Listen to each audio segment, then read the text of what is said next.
நீ எங்கடா வந்த? ஆனா உங்களுக்கும் எனக்கும் பேச்சுக்கா. நான் அப்பச்சியோட பேசிக்கிறேன். ஒரேப்பா கொஞ்சம் பொறுப்பா. அந்த புள்ளதான் அப்பச்சிட்டு ஏதோ பேசணும்னு சொல்லுது. பேசட்டுமே. நீ பேசுப்பா. வணக்கம் வணக்கம் வணக்கம் வணக்கம் வணக்கம். அப்புச்சி சொல்லுப்பா. நீங்க வாங்க போறீங்களே சொத்து, அது பரம்பரை சொத்து. இவருக்கு ஒரு தம்பி இருக்கிறாரு. அவர் வந்து கையெழுத்து போட்டாதான் செல்லும்.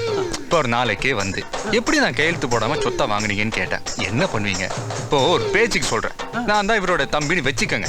இப்போ நான் உங்களை கேட்கறேன், ஏன்னா தொம்ம ஏன் கையெழுத்து இல்லாம ஏன் சொத்தை எப்படியா வாங்குவ நீங்க?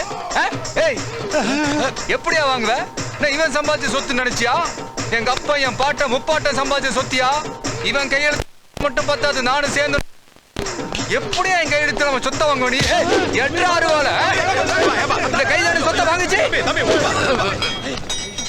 அப்புச்சிங்க, இந்த மாதிரி ஒரு தம்பி வந்து உங்க கைய வெட்டினார்னு வச்சுக்கங்க, என்ன பண்ணுவீங்க? கள்ளங்கபடம் இல்லாத ஆளா இருக்கிறீங்க.